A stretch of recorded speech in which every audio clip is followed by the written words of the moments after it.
Welcome to another well-read. So The Last Jedi pretty much killed Star Wars for me. It just murderized it. Just like that. And I stopped watching Disney Star Wars about, I don't know, let's say about 6 years ago. And it sounds like with the release of The Acolyte that Disney keeps crapping on its corpse. I haven't seen it myself, but that's what I've gathered from the consensus on the internet. Plus, it's Disney Star Wars, so it goes without saying that it's crap. So I thought it might be a good idea to take everyone back to a time when everyone loved Star Wars, before the dark times, before Disney. But I'm actually taking you further back than just Disney Star Wars. Further back than the prequels. Even further back than the special editions. I'm taking you back to January 1996, where all Star Wars fans were united in their love of the only Star Wars trilogy and pretended the TV specials didn't exist. So without further ado, I present to you Electronics Gaming Monthly number 109. Psych! We're actually going to do a read-through of a Star Wars Galaxy magazine. But this does have Star Wars Rogue Squadron for the N64, so it's not completely without Star Wars content. So maybe I'll do a read-through of this another day. So, dun, dun, dun, dun. Star Wars Galaxy Magazine, issue number 6. Winter 1996. So this would be like January, not like December. But before I open this thing up, I thought I'd snazzy up the place with a border. Nothing too fancy, but something better than just staring at my floor here. So here we go! There, that's better, eh? Okay, now let's get into it. Huh? What? You're saying snapping my fingers doesn't do anything? And that it's just a gimmick people do to make editing tricks look like magic? And that I actually have to edit the border in myself?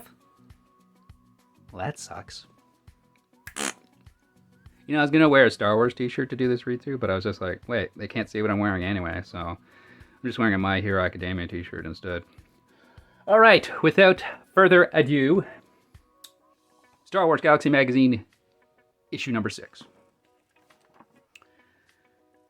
Got an ad for the next issue already, Star Wars Galaxy number 7. It says here, Darth Vader's worst nightmare. His name is Caesar. I've never known how to pronounce his name. Underworld of a galaxy-wide crime syndicate and big trouble for Darth Vader. I always thought that Vader's biggest nightmare would have been a giant magnet. Here we've got the table of contents. No point in going through them, but I do kind of like it. Clint Eastwood's here for some reason. We've got the letter from the editor, Rebel Report.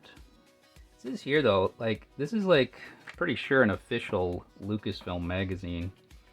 It says, because Fett was introduced in The Empire Strikes Back. That's not entirely true. I mean, I know, like I said in my intro, that all of us fans tried to ignore the TV specials, but technically Boba Fett was introduced in the Star Wars Holiday Special as a cartoon. You saved my life. Thank you. You are alone? I have 2 droids. We've come in search of a ship that crashed near here. Maybe I can help you. I am Boba Fett. The ship you seek is nearby. Down here it mentions this, that the lead article is written by this guy named Brian Daley, who wrote the Han Solo trilogy. He wrote 3 Han Solo books from like 1979 to 1980. And he did the radio adaptations, the dramas for A New Hope and Empire. And then soon Return of the Jedi. And during my research of this, he did complete Return of the Jedi. And this issue came out in January 1996, and Brian died, unfortunately, the following month from pancreatic cancer at the age of 48. And his Wikipedia page said that he died only hours after celebrating the completion of the production of the Return of the Jedi radio drama. And then further down here, they are going to Oh, and be sure in the next issue they're going to blow the lid off the Shadows of the Empire, but they do talk about it quite a bit in this issue. Here we have some sort of ad for Science Fiction Book Club. Choose any 5 for $1 with membership. That sounds like a good deal. Here we got the communiques, a whole bunch of letters from the fans. You got this one guy up here saying how much he loves the magazine, but he's got a problem. That Boba Fett's already been on the cover of 3 of their 6 issues, and Luke is tied as well. And he wants to he says he thinks they should name this to Boba Fett Quarterly. Zing! That's the thing is, like, I thought Boba Fett was really cool back in the day too, and it's just he looked so cool with that armor and everything, and he was pretty slick in The Empire Strikes Back. But it's just amazing how we all still think he's so cool, but when you watch Return of the Jedi, he's really just a big chump in that one. Like the way he can't aim his lasers at Luke. And then he gets hit by accident by a blind Han Solo. Flies his jetpack and smashes into the side of the sail barge or whatever.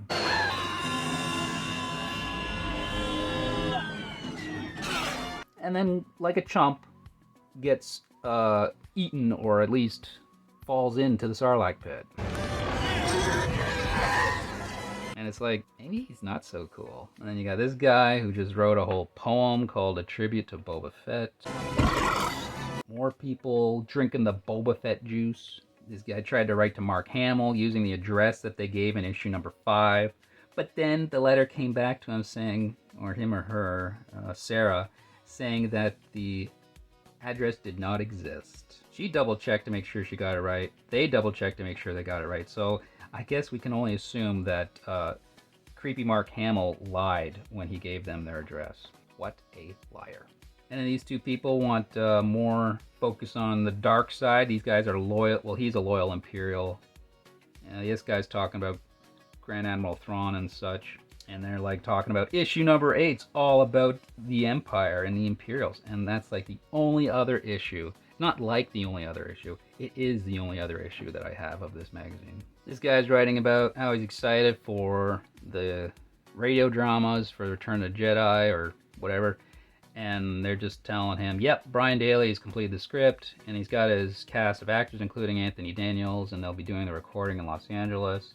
Over here, though, we got somebody writing about Boba Fett saying that there was a brief line about a woman perhaps being under that helmet. What? Also in issue 5, a demented fan sent envelope art with Fett's helmet removed, revealing a woman. Let's get one thing very clear. Boba Fett is a man. While references to Fett, then the editor's note is, while references to Fett point to his maleness, they also reveal his utter mysteriousness, and as no one has yet seen him stripped of his Mandalore armor, one might argue that Fett's gender lies in the eye of the beholder. Wow, well that's foreshadowing for the future, and by that I mean modern society. But yes, if this was back in 1996, or even just 5 years ago, or I don't know, let's say 8 years ago, it would be without a doubt that Boba Fett is a male, a man. But today, he can be whatever you want him to be, or whatever he wants to be. This guy's upset about their trivia in the previous issue, or issue 4, saying he got all 15 questions right, but the bonus question he couldn't figure out. And yeah, he couldn't figure it out till after the due date for the contest. And because the question was, where was the last place you saw, where we last saw Luke and Leia? And he said it should have been the medical frigate. But you came up with an answer that was not in The Empire Strikes Back, because the trivia was supposed to be about The Empire Strikes Back. And the solution was simple. The last place you saw them was in Return of the Jedi. But they say, yeah, a lot of people figured it out, and that they actually said the question was where we last saw Luke, Leia, Al. So not just Luke and Leia, but everyone else. But yeah, if you're going to do a trivia that's just supposed to be focused on the Empire Strikes Back, then you shouldn't include an answer about Return of the Jedi or any other movie. Duh. Then we got this guy who's, going on a rant about all the the gatekeepers of the Star Wars fandom, where they just all into technical babble, where they don't talk about the characters and stuff. It's just he goes on these sites and these people are all just talking about the specs of things, the power specifications to a laser cannon, how many gadgets and gizmos Boba Fett has up his sleeve, or how many TIE fighters are allowed to appear in a particular story situation. Like, lighten up, guys. I don't want Star Wars fandom to become the unwelcoming, cliquish top trivia experts only place that Star Trek fandom has become. Over here you got some guy who, I think he makes all these dolls, or at least all the clothes himself. Whatever. Like some of these are G.I. Joes and Ken dolls and stuff, but he makes all the clothes. Is it a guy? No, it's a Debbie, which makes more sense actually. Makes all the clothing for these characters or something, the toys. Yeah, this guy works at Red Lobster as a waiter or something, and for Halloween, he only had like the gloves and the helmet and the cape, so he came up with an idea to be, instead of Darth Vader, he was Darth Wader. I do like how he's got the peppermill. It does look like a lightsaber hanging off his belt there, which I don't think that's a belt, but it's just hanging there. Got a neat Boba Fett envelope here, envelope art. This guy here did a trivia game where he got ripped off because was it a bar? Yeah, they were doing trivia. And he's the Star Wars fan in his group of friends, and so when the Star Wars question came up, they all went to him, and it's like, which one of these characters was first introduced in Empire? Han, Solo, Yoda, Chewbacca, or Jabba the Hutt? So he said B for Yoda. But then they said the answer was D, Jabba the Hutt, and they all lost points, and they all ridiculed him for days, and he has no friends, and he's lost his job and lives on the street because he didn't get that trivia question right. So he just begging them to say, please, please confirm that I was right so that I can die happy. And they said, yes, you are right. And that it was probably Trekkies who made the question. Oh, but they do talk here as well that Jabba was mentioned in Star Wars, but coinciding with the first movie's 20th anniversary, among the new material everyone will see is Jabba confronting Han in Docking Bay 94, just as it's written in the original script. I hope it looks great and not creepy and stupid. Alright, here around the galaxy, we got Harrison Ford promoting his movie Sabrina, and he was asked by Jay Leno, of all the leading ladies, who was the best kisser? Ford paused a moment before responding, Chewbacca. I didn't realize Chewbacca was a woman. Then we got Farewell Margie. Margie is the elephant that appeared in Star Wars A New Hope. This elephant, anyway, was put down at the age of 44. And there you can see the elephant there, wearing the horns of the bantha. I got a cheap-looking holographic Darth Vader watch over here. And then over here is a story about Vice President at 20th Century Fox, Ted Gagliano. He's in the special editions dressed as one of these stormtroopers, I guess. And he wanted to be in it to settle an old score with his best friends, because two of his best friends growing up happened to live beside future Lucasfilm sound designer Ben Burt. For Star Wars, Ben recorded their voices for one of his sound effects. For 17 years, Ted's friends John and Tom Silla gloated about their role in Star Wars. Rick remembered that story and had the brilliant idea of placing Ted in the original Star Wars by including him in additional shots for the re-release of Star Wars A New Hope. It was the ultimate comeuppance. And that mention of here of Rick was Rick McCallum, who was the producer of the special editions. And then it says here says that they're going to release Empire Strikes Back and Return of the Jedi special editions too, because George had so much fun with the first one. Look for more details in the next issue. Here we got Star Wars Topps Finest treatment, just cards. They made a lot of cards back then. I don't know why he's making such a dumb face. Anyway, Bib Fortuna, Dengar, Grand Admiral Thrawn, something. There's issue number 2. Here's your official source for the next Star Wars trilogy. The next one. Ooh. Act now and subscribe today. I guess I did not. It looks like I did not act then. Shadows of the Empire. For those who don't know about Shadows of the Empire, it was a novel that took place between The Empire Strikes Back and Return of the Jedi. So Han Solo was not in it, but I do remember liking the novel. It's in fact here one of the very few novels of Star Wars that I actually own. And I also, you can see clips from the video game for the Nintendo 64. I also have that complete in the box. One of the very few games I have complete in the box for the N64. So yeah, here's all the different things that they're making for Shadows of the Empire. The next issue is the Shadows Blowout. This might actually be where, I can't remember, but this might be actually where she got the costume of the Bouche bounty hunter that Princess Leia wears in Return of the Jedi. I think she may have acquired it in this book. You know, it's funny here, they refer to Shadows of the Empire video game for the Nintendo 64, but later when we talked to the guy, the interview with the president of LucasArts, he's still calling it the Ultra 64. So here we're talking about the characters. We got Shijor, and his beautiful yet deadly lieutenant, Guri. I think Guri is an android, yeah, but it looks like a human. She looks like a human. And that's the whole point. I'm just like, it's great if she's beautiful, but when you find out she's a robot, it's kind of like, well, that's pointless. Then you got Dash Rendar. That's such a cool name, Dash Rendar.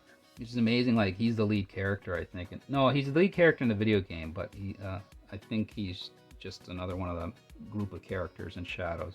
And his droid Lebo, because everyone's got to have a droid in Star Wars. It's always the droid buddy.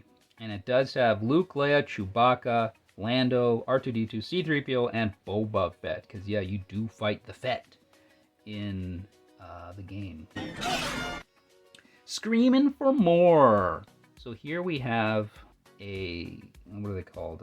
Model. I think they call these models. Yeah, models for Star Wars figures. And the company's called Screamin'. So this guy wanted, in 1990, he wanted to... The owner of this thing called Dan Fay, the founder of Screamin', says he wanted to steer Screamin' in a new direction, to not only do horror figures but science fiction characters, and he wanted Star Wars to be the driving force.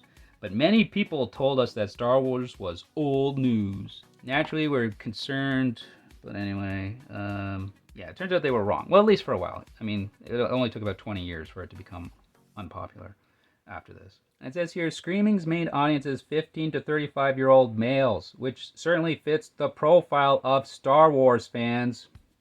I guess Kathleen Kennedy and Disney didn't get the memo.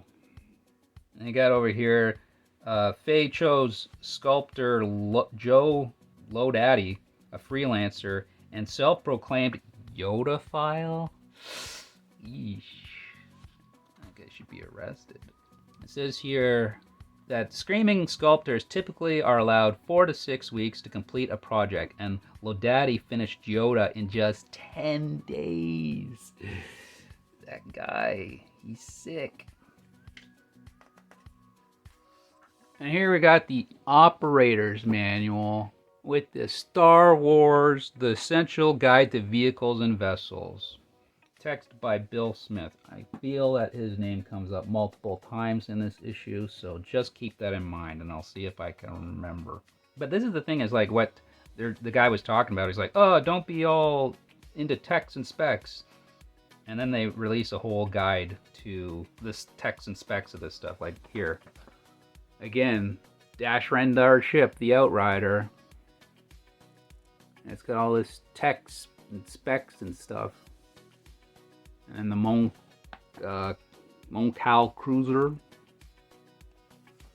And it's got like ships from the comics and stuff here. So not just from the movies, but also from the books and the comics. But over here it says, now all Bill Smith has to do is sit back and wait until the prequels come out, beginning in 1998. Man, they get so much information wrong in this thing. Here we got Iron Man. And no, it is not Tony Stark. It's this dork with the mullet and the glasses. His name is Bob Woods. I don't think that's right. Christopher Moeller. Moeller? Anyway, he's a pretty good artist, and he also did the cover for the magazine. So he's really good. Yeah, Muller '95. Oh, and there's Jorus Kaboth from the Zahn trilogy. He's the clone of a Jedi Master named Joris Kaboth. But since he's a clone, they add another U to his first name, and it's Jorus now. So that's how you know he's a clone. Because I looked it up on stupid Wikipedia, and not only do I get to learn his preferred pronouns, but he had 2 apprentices, according to it. One was Luke Skywalker, and one was Luke Skywalker. So I had to look up who Luke Skywalker was, and he was a clone from Luke's hand, made from Luke's chopped off hand. And I guess that's the thing in Star Wars. I didn't realize that all clones, you have to double vowel them. And I guess it's not a hard and fast rule that it's the first vowel in the name or the last vowel, just as long as it's a vowel in the first name. So both Jorus and Luke got double U's for their clone. Oh, but just in case you're wondering, Luke goes also by he, him, or it and its. Just if you wanted to know that. More artwork here. I always thought this one was cool. Well, maybe just because I thought she was good looking. But this character is Sheva from the upcoming Iron Empires. I don't know what that is, but it makes me want to check it out. And this Dark Strider campaign is a card game, I think. I think it's a card game. It's box art for West End Games, so it's some sort of. Oh, it's featuring a story by Timothy Zahn. I was just talking about him, the Zahn trilogy that everyone loves, the books from the '90s that Jorus was from. I think that's Mara Jade. Let's see, is that Mara Jade? No, it's Admiral Dalla with Grand Moff Tarkin in the background. So I don't know who that is. Yeah, I guess Mara Jade. I don't think she was ever an Imperial officer or wore an Imperial uniform. And so here's this thing called Hunting the Hunters. And so yeah, I was mentioning Bill Smith, and this is where he comes in again. This is some sort of RPG that he did again with an editor at West End Games. So we saw the artwork for the box for the Dark Strider campaign. And then here is a role-playing game adventure by Bill Smith at West End Games. And it just looks like it's just, I guess, the background. There's nothing really informative here in terms of news or anything. It just sounds like it's a narrative here. But they did mention here, yes, I see you captured your Bothan. And I believe that here is a Bothan. You don't see them. I don't think they've ever been on. I don't know if they've ever been in any Star Wars media, like visual media. But I do remember them from the books, because back in the '90s, when I went to chat rooms, I chose Borsk Thalia. That's actually how I pronounce the name. I don't know if that's how it's pronounced. He was from one of the books, and he was a Bothan spy, or something like that. And I don't even think I knew what they looked at the time. I just liked his name, and it was nobody else was using a name like that character, so I just wanted to feel unique. I'm special. And then over here we got some more graphic novels for Star Wars in the Star Wars magazine. We got Dark Empire 2, and then the movie adaptations here. And they're all using like the THX covers for the movies, like a VHS and I guess Laserdisc too. But here in Star Wars Dark Empire, it says 1 year after the events of Heir to the Empire, which is the first book in the Zahn trilogy, and 6 years after Return of the Jedi. Return of the Jedi was the last Star Wars movie in the original trilogy, just in case you didn't know that. The Emperor has returned in a cloned body to wreak vengeance on Han and Leia's family and the Rebel Alliance.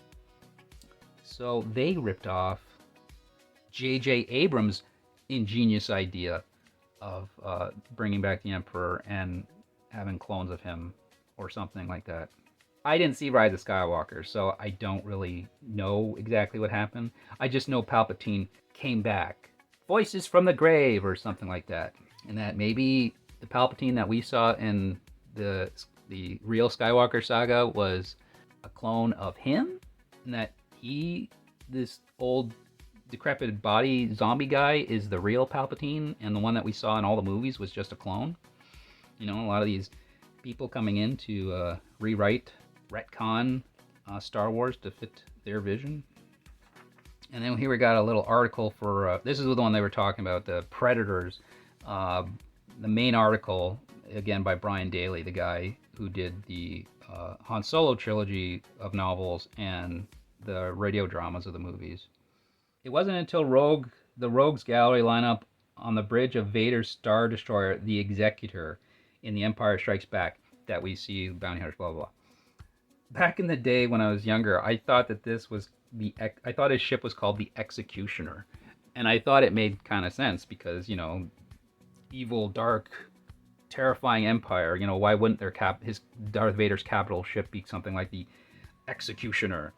But no, then years later I found out it was the Executor, which to this day I still really don't know what that means. I know there's an executor to a will or an estate, but that doesn't sound as menacing as the Executioner to me. To me, anyway. I don't know. Maybe you find it terrifying.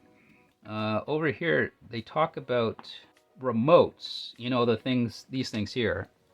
The thing that shoots out those little lasers that Luke trained with in A New Hope, with the blast shield on when he was learning to use the lightsaber. But he couldn't see anything with the blast shield down. In fact, one of George Lucas's original concepts for A New Hope involved automated executioners. There's that word again, executioners. See, that's scary. The spherical Jedi training remote on which Luke practices his lightsaber moves aboard the Millennium Falcon was the prototype for innumerable such airborne weapons. The concept was that they would wander population centers, scanning for targets identifiable via their memory banks, terminating them on the spot. That is terrifying. But they weren't used that way. Oh, okay, that's good. If you come in a culture with a strong warrior tradition or species that devotes much time to predation, and combat, so much the better. Lacking those advantages, you should consider apprenticing yourself to a successful bounty collector. Chose carefully, though.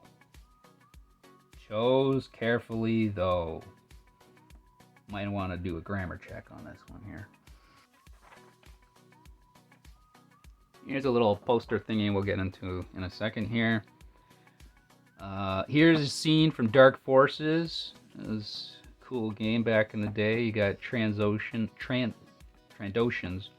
Bosk, like that's not Bosk, but it's his species, and they all look exactly like him and all exactly the same, wearing this like yellow-orange jumpsuit thingy. But yeah, here's an interesting thing, and I've seen this before, but obviously now that did not stay as canon when George Lucas decided to erase it from the memory hole. They're talking about Boba Fett, the most successful, capable, and charismatic bounty hunter alive. Is he really charismatic? At least as of this writing. And then it says, bits of the puzzle that is Fett have appeared over the years. We know his origins as journeyman protector Jaster Mariel, who's been described by several sources as ugly. There's credible reports of his disgrace and dishonorable discharge from his law enforcement agency, how he got his new alias or acquired the rare Mandalorian battle armor he wears are secrets no one has yet penetrated with any degree of certainty. Well, being from the future, I know how he got it. He got it because he's a Mandalorian, and he's a clone of his dad, who was a Mandalorian, who wore the same armor, and his name was never Jaster Mariel. So, retconned. I wonder where that was. Where was the first place that they used Jaster Mariel? Or or after the prequels came out, did these guys try to find a way to retcon it back in to explain? Oh, he went under an identity as journeyman protector Jaster Mariel. Sorry, the ugly journeyman protector Jaster Muriel. But then he came back as Boba Fett. He was just undercover for a while. So here we got Predators for Hire, a guide to Star Wars bounty hunters. You got Boba Fett, Dengar, who I think he's also in Shadows of the Empire, Greedo, who got fried in A New Hope, Boosh, who apparently dies, I guess, in Shadows of the Empire, or they mention it or something. Score, such a deadly bounty hunter that he accidentally shot himself with his own blaster and died. IG-88, the assassin droid turned bounty hunter. Bosk, the racist against Wookiees, Transdoshan. Zuckus, who looks kind of like a droid and is always teamed up with Forlom. Jodocast, who pretends to be Boba Fett to make more money and is also wearing the rare Mandalorian armor. Valance, a guy who hates droids and assassinates droids whenever he can. Galandro, another guy who dies from a no-weapon security system. These guys sound kind of lame, and like half of them are dead. He's dead. As far as I know, IG-88, his intelligence or whatever, infiltrated the second Death Star, and he was waiting for it to be completed to take it over. Then he realized that the only things they were really waiting for was to finish building all the quarters and stuff. You know, it was not necessary stuff that for him. He just wanted to use it as a weapon, and so he was going to take it over. But then it got blown up. That feels like somebody just. I don't know if that's official canon. It's definitely not in the movies, but I did read that about him once. But anyway, yeah. So dead. And then he's got a little poster here. You got Han and Chewie wanted dead or alive. So there's a game in Star Wars called Sabacc.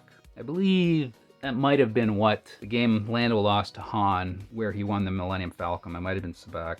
And I'm not going by whatever that stupid Solo movie said. I'm pretty sure that was canon beforehand in some, but whatever.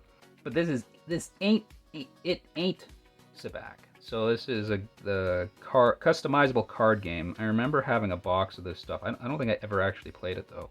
A TIE Scout, because from the movies we know the TIE Fighter, the TIE Bomber, and the TIE Interceptor, right? The TIE Interceptor was in Return of the Jedi, right? And then they says here we got the TIE Scout, a 3-winged Imperial fighter created especially for the game, and a Stormtrooper utility belt, which is actually a prop from the Lucasfilm archives. This is funny, this one here. Cyber Notes. So this issue must have come out like 1996, like near the beginning of the internet, because it's so funny reading the descriptions of explaining pretty much what the internet is and how to get online and where you can go to find Star Wars content. It's like this stuff, you wouldn't need to do this nowadays, obviously, but it's just so funny reading this when everything just first came out. And it says like over here, still, so they're talking about on the World Wide Web, Star Wars websites and information. And it says how to use the powerful network of interlinked multimedia databases. Still, that has installed the creation of a staggering number of websites for cyber surfers, with new ones from surfacing daily. Grammar check, please. Editor, get some quality control here, please. Let's be honest, I'm sure every magazine ever made probably has a typo in it or a grammar mistake, but still. That's 2 now. And here we have them. It's so funny, like they're talking about how to do it here. Hooking up to any of the Star Wars websites is pretty easy. Besides a computer and modem, of course, you'll need an internet service provider and a web browser. See, so in case you didn't know how to get on, they're telling you how to do it. A program that allows you to access websites. The major commercial services, America Online, Prodigy, and CompuServe, have their own. Navigator, Hotjava, and Mosaic. Are any of those things still around? I don't think so. Among individual browser software that can be used with general internet service providers. If you know the address, in WebEase, it's known as a URL. Shouldn't it be an URL? Which is short for Uniform resource locator for a website. Simply type it into the browser and you'll be linked up. Almost like dialing a phone number. Additionally, there are a growing number of web indexes, including Yahoo, Excite, Lycos, and OpenText, that list websites by subject matter. With those, you can type in any subject name, such as Star Wars, and the browser will list a variety of existing sites. So first, they tell you to go to the first Star Wars homepage was on the 20th Century Fox's website, which was TCFHE. Now, I understand TCF is 20th Century Fox, but what is the HE? Home? I don't know. And it has some interactive website that will give you a couple hours worth of fun. Got storyline, characters, stuff. But I like here, there's a cool part is a color tauntaun image. It reveals 4 shots of the creature model using The Empire Strikes Back. Now, they've also got a rotatable Chewie mask and a downloadable Chewbacca QuickTime movie. Even with a fast modem, it took me 8 minutes to download the file. One of the most fun bits is the many faces of Princess Leia. 7 shots of Carrie Fisher from the trilogy, all in the wig shop. Are they wigs? Only her hairstylist knows for sure. And then there's got some, here, Chewie's roar and Leia's plea, help me Obi-Wan Kenobi, you're my only hope. It takes 1 to 2 minutes to download the sound clips. And then we got a link for Galoob Toys, Lucas Arts Entertainment, so the video games side of Lucasfilm, THX, Del Rey, that they published a lot of the Star Wars books, or maybe all of the Star Wars books back then. I guess not all of them, because then there's also Bantam Books, which also published a number of hardcover novels. So it's just funny, hilarious section. Here's a little sampling of a comic by Dark Horse Comics called Star Wars Boba Fett, Twin Engines of Destruction. And this is where Boba is looking to hunt down Jodo Cast. So he's setting up a fake hire because he's got all these bandages on because he's been chewed on or partially digested by the Sarlacc pit. And so he's all covered in bandages, I guess, to hide his hideous scars. And he's trying to hire Jodo Cast. He's pretending to. And then he says, any particular reason you want him? And he's like, Boba Fett isn't available. Ooh. And then so here he is hanging out with Dengar. And he's like, so did she get bodged out by your Sarlacc scars? Those things probably never heal. No wonder you never show your face. And then he says, this is my face.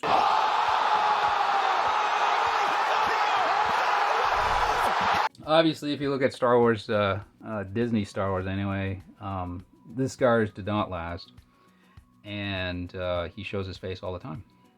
And I don't know, because that's the thing, I don't know, I've only heard things, I haven't watched any of The Mandalorian, but I think I heard people talk about how he always wears a helmet in front of everyone, and he only takes it off in private. And I think they said something about that being the Mandalorian code, is that is their face, is their helmet. I wonder if that was part of the code back then, and they took it from, like, Mandalorian knew about, like, the people who... Could you think maybe they did any research, and maybe they saw this, and like, hey, let's use that in our show. Here we got Pulp Faction. Along with the usual suspects, Star Wars comics have created a whole group of their own bounty hunters. So this goes on to talk about how bounty hunters really played a big role, I guess, in the comics over the years. Especially in between, like, the movies, the original movies, because they had to watch what they were printing, because they couldn't step on the toes of conflicting with what was going on in the movies, especially if they didn't know what was going to happen in the movies next.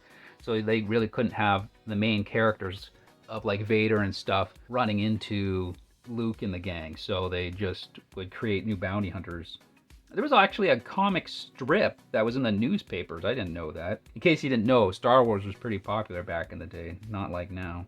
Here they have Marvel introduced bounty hunters and the criminal underworld in the adaptation of A New Hope. In fact, a movie scene that was cut in which Han Solo meets Jabba the Hutt was added to the comic by whoever. That scene will be included, however, in the upcoming Star Wars Special Edition.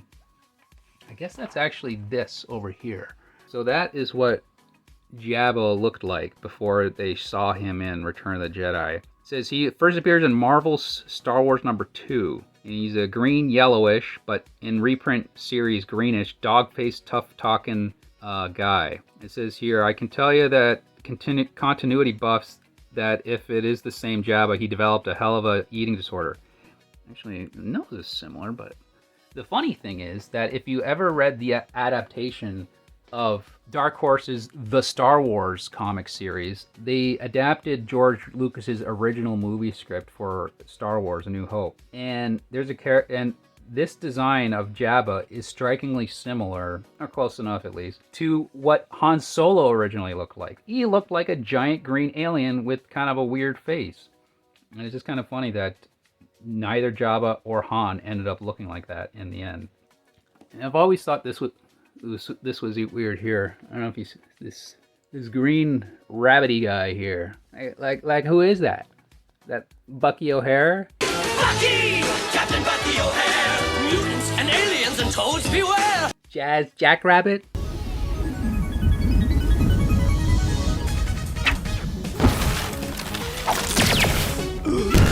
No! It's Jackson T. Tumperaki. He's a smuggler. And he first appeared in Marvel's comic Star Wars #8. But that's the thing, he doesn't look like a character that would belong in Star Wars. Over here we talk about Goodwin. This guy Goodwin, I don't know what his first name is. Archie Goodwin says, in the cantina scene in the first movie, the droids aren't allowed in. I extrapolated that there was a prejudice against droids in the Star Wars universe. So I created a bounty hunter who destroys droids and anyone sympathetic towards them. It's like, really? So what, this vicious killer just goes around taking out droids? like protocol droids and stuff? Woo, watch out. And then over here we got Score, the guy who shoots himself. Sorry. The idiot who shoots himself. There was a line about a bounty hunter on Ord Mantell giving Han Solo trouble. Well, the bounty hunter we ran into on Ord Mantell changed my mind. That's where Score came from. So in a strip where the Emperor and Vader were the main villains, we couldn't have them doing too much. We had to preserve their mystery. I thought a bounty hunter like Score would be a good character to turn into a villain. And just so you remember what Score looks like, he's that guy on the bottom. He looks like a guy who would shoot himself by accident. How much you want to bet that all that mechanical stuff was not by choice and that was a result of another accident he did to himself?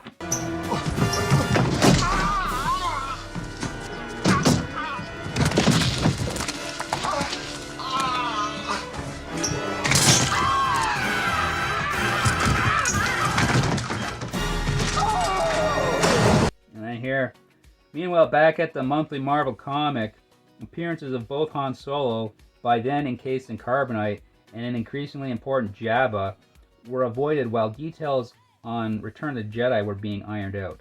Bounty hunters that appeared in Jedi, such as Bosk and IG-88, popped up from time to time, but the only other bounty hunter who saw comic spotlight was Boba Fett. Editor check. Can we get an editor check here, please? Bounty hunters that appear... IG-88 and Bosk appeared in Return of the Jedi. I must have missed that scene. Here we go. Here we get the... It says here, issue 51 of Marvel's Star Wars comics graphically describes Boba Fett's escape, or how you might call it, a rejection from the Sarlacc's deadly pit. So here he is getting barfed out. But the thing is, right here, right next to it, it says in issue 81, which took place after the events of Jedi, they described the thing about him. And that's the thing. They describe basically the same thing here. Another, hey, editor check. You have this so close to each other.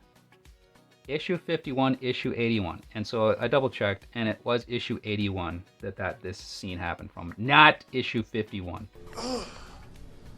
Idiot. Jeez, guys, can I get paid for doing your job? And it's funny here because after he loses his memory from being partially digested, and he landed in a runaway sandcrawler with Han Solo and a case of amnesia. Fett helped Solo out of the crawler, but when Han tried to rescue the bounty hunter, Boba came to his senses and attacked the Corellian. And just so you know, Han is from Corellia, so he's a Corellian. Han bailed out just as the sandcrawler dumped itself into the Sarlacc pit. So did he fall back into it again? You know, adding to the layers of what a chump he is.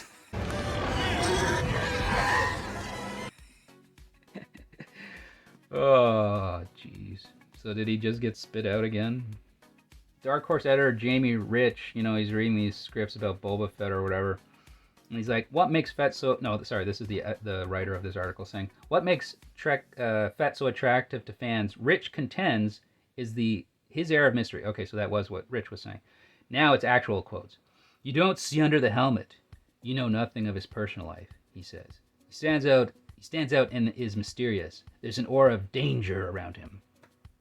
Yeah, except for now we know that he was just a clone, and we've seen him as a little boy in Attack of the Clones, the Clone Wars series, and we've seen him as an adult or at least people who watched Book of Boba Fett and The Mandalorian. The same actor, I guess, who played Jango Fett in Attack of the Clones. So yeah, it's kind of all that mystery. It kind of actually ruined it. And that's the thing is, whenever you have these characters where you don't know what they look like, yeah, it adds an air of mystery to them. So when you show them when you see their face, the mystery is gone. That is why I never want to see what Master Chief from Halo looks like. John 117. I don't want to know what he looks like. I didn't even like seeing what his eyes looked like in the ending of one of the Halo games I played. I was like, I don't want to know. I want it to be a mystery. And of course, by saying this, I have not watched the Halo series because it sounds like garbage, and I hear that they show his face all the time. And then to further complicate Boba Fett's past, however, in Dark Empire 2, Fett's accused of murdering a superior officer when he was a stormtrooper before he holds off a couple of Darksiders. I don't know what a Darksider is. Is that a Sith? It's capitalized, I don't know. And escapes on his ship, the Slave One. So he's also a stormtrooper now, as well as a journeyman protector, and a stormtrooper, and he's ugly? This doesn't sound like the Boba Fett I know. And then they just list some other bounty hunters here. Yeah, Dengar, okay, yeah. And there's this guy named Coral Marcus. This swashbuckler is actually Luke in disguise in Star Wars number 49. And I looked that up, and the name of that issue is The Last Jedi. So, again, Disney Star Wars ripping off old comics. You know, it's a funny thing as well, is just like, you hear that in the movies, like, oh, the Jedi religion, you're all that's left, Vader, even though he's not a Jedi anymore. And then you find out that Obi-Wan's alive. And then you find out, and then he's training Luke. Luke's Force sensitive. Then you find out Yoda's still alive. Then when you go to all the comics and the movies and the TV series, I meant the video games. The video games, the comics, the TV series, the novels, you keep finding more and more Jedi who survived the Jedi Purge. So they don't seem that extinct after all.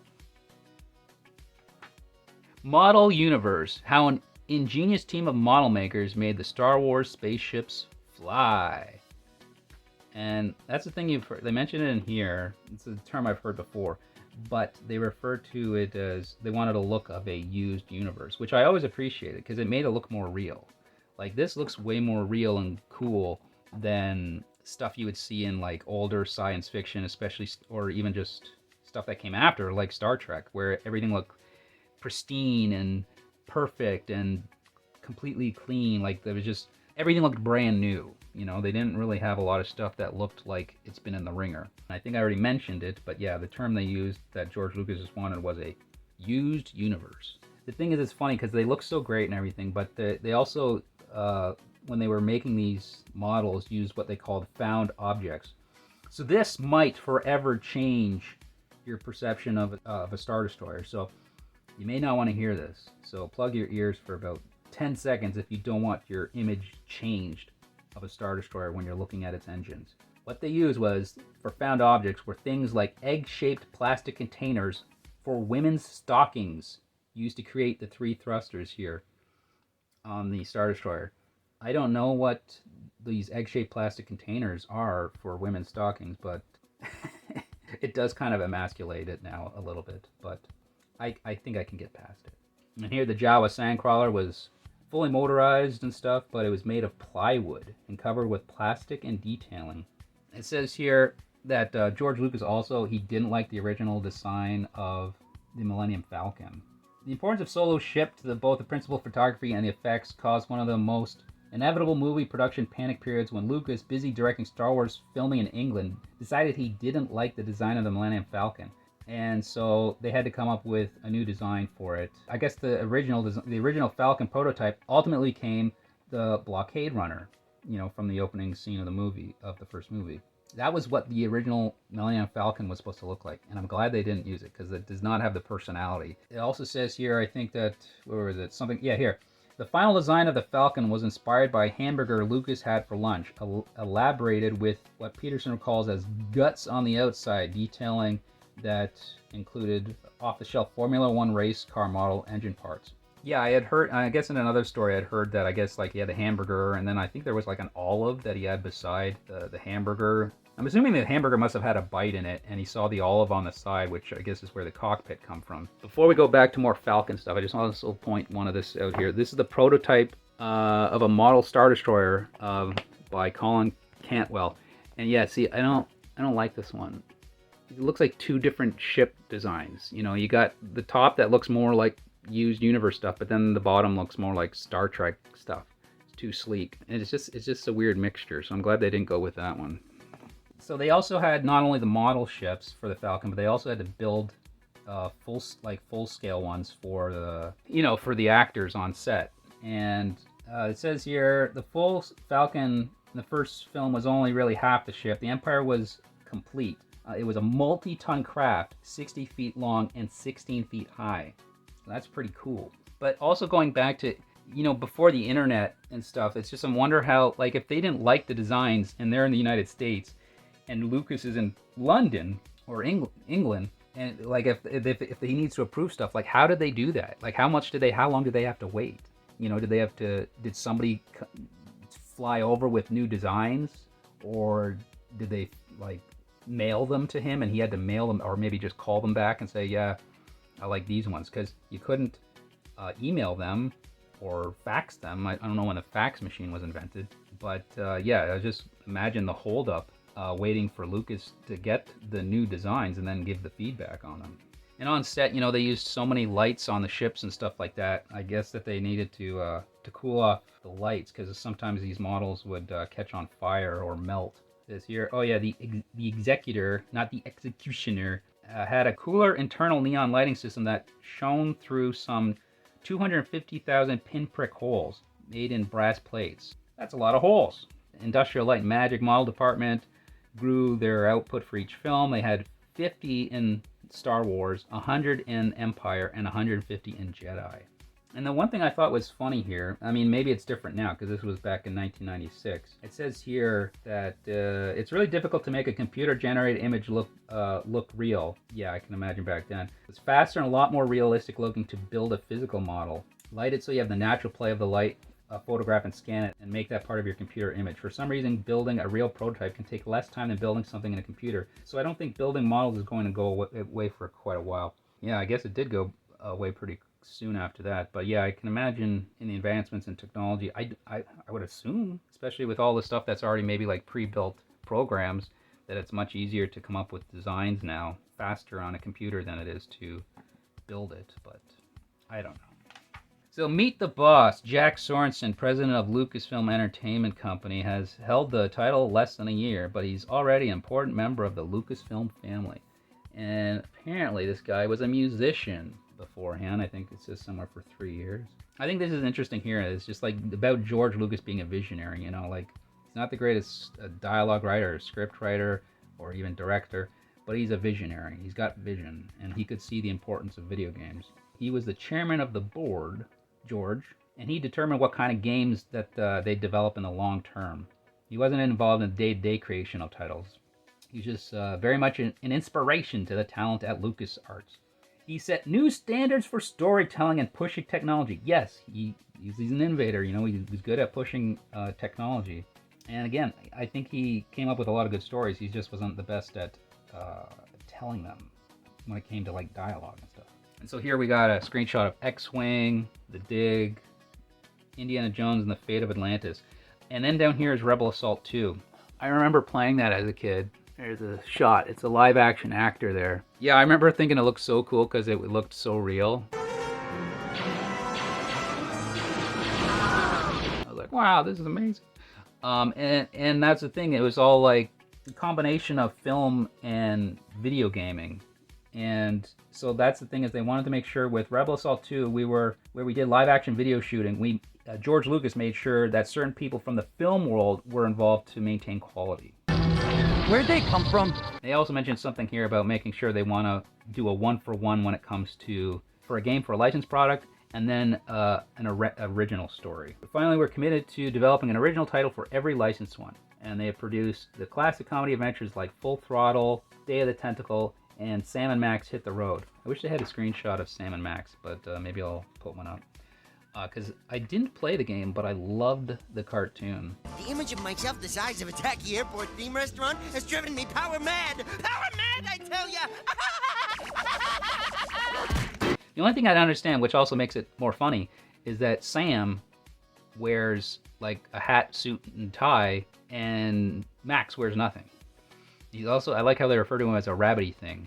But the thing is, I have played demos of some of their games on like the Xbox, and they use the same voice actor, which in the cartoon they have great voice actors. They use the same voice actor for Max, but they replaced Sam, which, you know, sometimes, you know, they replace actors for whatever reason, which is fine. But the guy just isn't the right fit. Oh, I'm sure a heaping helping of our persuasive charms will soon have him seeing things our way. Or not seeing things at all. Shouldn't we revel a little? Our journey to the dark side has just begun. And it really takes me out of it. Here's a screenshot for Full Throttle. They have since remastered that game, and I tried the remastered one on Xbox Game Pass when I had Game Pass. Mortimer and the Riddles of the Medallion, never heard of that. And Desktop Indiana Jones. This one had a whole bunch of mini games you could play, like I think it was like 30 to 50 mini games or something, I don't know. But here, the guy who's in charge of the video game section, he's talking about Shadows of the Empire, and he's calling it Nintendo's Ultra 64. See, when I saw this, I was thinking that, oh, I guess they hadn't switched the name to the Nintendo 64 yet, but earlier in the magazine, somebody referred to it as the Nintendo 64, so how's this guy not keeping up with the times? Maybe they had this interview first, and after the interview, Nintendo switched it to the Nintendo 64, and whoever referred to it later knew that information. That's my only theory, and I'm sticking with it. And now we have Going Global. The search for different Star Wars collectibles goes far beyond the United States. And so, by Steve Sansweet. And this guy, I guess he's talking about his own experiences with collecting and international collecting of stuff. He sounds like a collector. He sounds like a weirdo freak because he's obsessed with this stuff. Here we got the Japanese Coke bottle caps, and they can sell for as much as $750. And that's American, and this is 1996 money, so it's probably like $1 billion today. And then this here is a chipboard Death Star, and this can go up to $650. Again, that's with inflation, it's several hundred million, I guess. Just imagine, even let's say this is even $650 today. It's like, really, for this? You're gonna pay $650? But again, look at it, these guys paying even more, possibly more for bottle caps. And over here is the Escape from Death Star board game, and there's all the different international versions. And I think this one's, I have this one here. I guess that was maybe the North American release, but I didn't get it new. I think my mom bought it at a garage sale. I don't even know if I ever played it. But yeah, this guy's just talking about how he's going all over the world, or talking to people who collect Star Wars merchandise. And got like an R2-D2 wind-up thing, Darth Vader socks that have Darth Vader heads on the toes, which I would imagine might be kind of annoying. Some sort of blow-up thing. I don't know what you do with this. I was thinking it was like a punching bag, but it's not. And then so here we got more Star Wars guides. You got the Star Wars Technical Journal, more tech stuff, and the Essential Guide to Characters. Now, I think my older sister had this. She might have had that one. And that's something I would have been more interested in. I'm more interested in the characters than the technical aspects of stuff. And on the back here, we got the Bounty Hunters Trivia Quiz. I wonder if the bonus answer is unrelated to Bounty Hunters, just like that other guy who had a Empire Strikes Back trivia, but the answer of the question was Return of the Jedi. The bonus question answer was Return of the Jedi. So are they pulling the same fast one over here? We'll see. Yeah, I went through the quiz and I wasn't able to get them all. I did look them up, some of the answers I didn't know, but if you want to do them, then here's the questions. Bosk has a particular and intense hatred for which species? Racist. Princess Leia disguised herself as this deceased bounty hunter. He was a one-time swoop racer. This findsman often hunts with Forlom. Journeyman protector Chester Muriel later became known as this bounty hunter. And you should know that answer because I've ragged on it several times already. This bounty hunter was formerly employed as a valet on the passenger liner Cory Princess. What color were Greedo's eyes? I found that answer surprising. What bounty hunter is associated with Holowan Laboratories? This Tatooine resident is one of the major employers of bounty hunters. This Zaddy was in the background at the Mos Eisley Cantina, where he first coveted the luck of Han Solo. And so, as you can see here, you got the amount of letters for the answer, and then you got the circles for which letters are part of the bonus answer. And then so you have to unscramble the letters to answer the bonus answer. So if you want to go ahead and do that, by all means, there you go. And then over here we just got some more Star Wars merchandise from the Intergalactic Trading Company. Star Wars expandable lightsabers, but a lot of this other stuff look like cards and things like that. Yeah, cards. And I just noticed here, it says here, the E2 is Jeff Scott Campbell artwork. And I was like, that's got to be J. Scott Campbell. Because as much as I love, and I did a video on Danger Girl, like that was I did a video on Danger Girl, which J. Scott Campbell drew and was one of the creators of. But I've always known him as J. Scott Campbell, and I've never really bothered to look what the J stood for. So that's got to be him, right? What are the odds of there being two J. Scott Campbells that are into art, especially in the late 90s here, or mid to late 90s? It's got to be him. If only there was a sample here for me to look at. And then we just got more of the Galaxy in a box. Yeah, that was the box. I think me and my older sister had this box here, I think. There's something that looked similar to that. But yeah, so there's more of the card game. So, there's my read-through, look-through, whatever you want to call it, of Star Wars Galaxy Magazine number 6. I hope it's helped you through this trying time of being a Star Wars fan. Remember the glory days when there was just the 3 main movies? Whether or not you like the prequels, I mean, like, I like them, but they were obviously very flawed, but I still like them, and I still consider them canon. But anyway, this was back before then. It was just an interesting retrospective, to go back before that happened, and you see them still. They were just covering the special editions. The special editions hadn't come out yet, so it's kind of a neat time, exciting time to be a Star Wars fan back then, waiting for the new movies, because it had been, by that time, it had been 13 years since Return of the Jedi came out.